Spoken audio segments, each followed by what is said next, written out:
So, it's sunset soliloquy. And this is the gorgeous sunset on the Monday in June. I think it's the 8th, isn't it?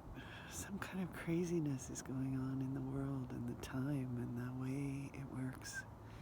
But something else is happening too, and the winds of change have been fierce at the beach, and there are people protesting even in our little Pacifica.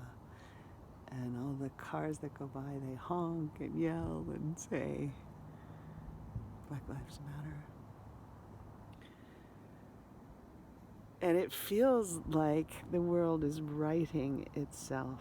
Now, I know it doesn't feel like that for everyone. And I know I err on the positive side of things sometimes. Maybe all the time as a means of survival. Maybe Pollyanna, I don't know. All the things you could say, you know. The good and the bad, and that you don't quite get it. I don't quite get it. I definitely don't get how we complicate love and peace in the world. I definitely do not understand that. So here I am in this moment,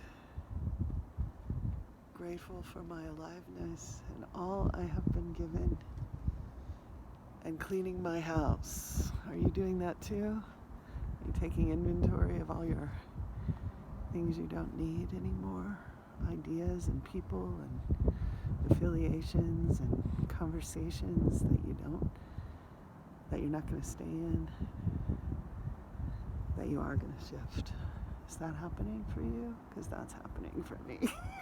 I like it. I like the spirit with which people are finding a depth and a willingness to look deeply at themselves and their part in the way the outer world for all people isn't quite working, and the inner world for all people isn't quite working. And so it's interesting to see the memes around baking bread turning into real uprising against brutality. I think that space of home and safety that we've all been looking for in this, and let me not say we all, but many of us, certainly myself, I have been looking for a sense of safety in this coronavirus time, and I haven't been able to identify what that feels like or how to find it. But I find it actually in community with other people, be it virtual or actual, in the world, protesting, suiting up. And although this is my time to stay in and hold energy for people who are doing that so that they can stay safe and alive, I find the medicine in the woman I am being, and I am able to offer it in ways that I think help to support at least the growth and possibility of something new. And so I spend my days in those conversations. How do we get from where we are to where we want to be? Where for 8 minutes and 46 seconds in every day we remember what it is to be and breathe. How do we, as mothers who have mothered the earth, how do we come together in unity and make sure that nobody's baby is under somebody else's baby's knee? How do we reteach ourselves first, to see, and then to feel, and then to know what is right and true and just inside our own crossroads. I am not at George Floyd's crossroad. I am at my own after George Floyd has met his own. And I'm moved, touched, inspired, and full of the power of that baby on his brother's shoulders with big vows to make sure that that child, his child, George Floyd's child, gets to grow up and be walked down an aisle toward a love of her own choosing.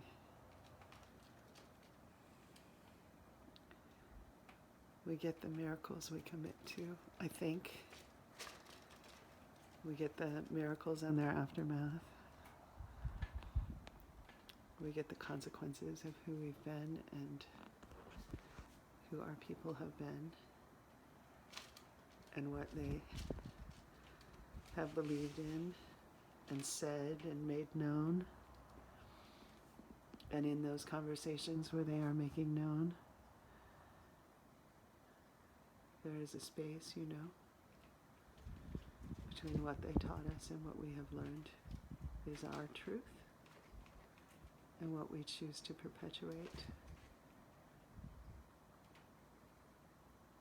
what we choose to pass on,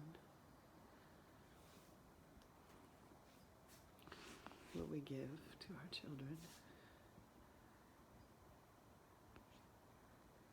I tell you, working with Kuan Yin, having her statues in this place, trying to sit like she sits. I'll get on the furniture and I'll try and sit with grace and ease in this way.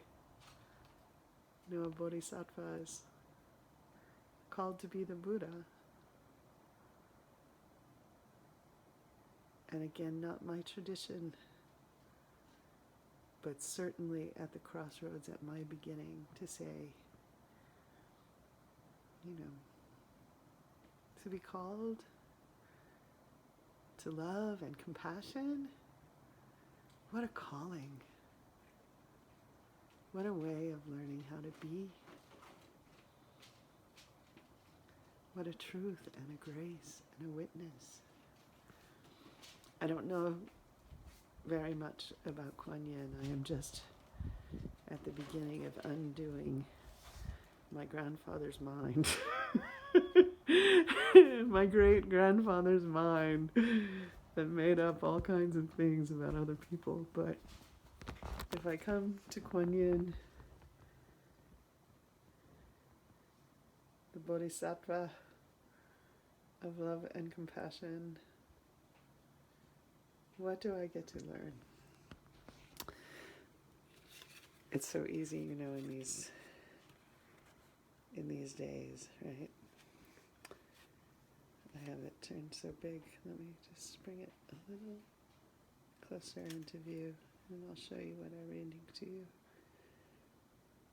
Kuan Yin, loving compassion and mercy. Kuan Yin is one of the most loved and approachable deities in Buddhist tradition. Deities is probably a word to quibble with there. She hears the cries of all beings and watches over us with love and compassion. She guides us on our journey through life until we have all reached nirvana. She is destined to become a Buddha. Buddha. But has vowed to wait as bodhisattva rather than attain the bliss of nirvana until all beings are saved. Saved is probably a word to quibble with. But safe, I like the idea that all beings could be safe to breathe one's life has given. One's life has chosen to animate the form and make the breath visible, possible, audible, living in the lungs of the living being outside of its mother. May all beings be safe to breathe in this world. And all the others.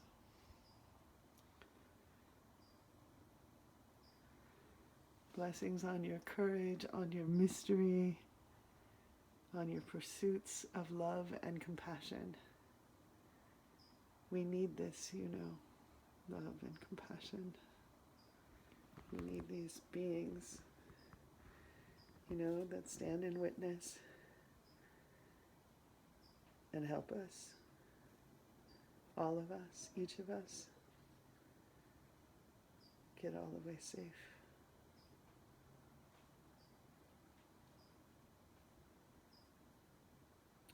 In loving memory of George Floyd and all the names, all the names.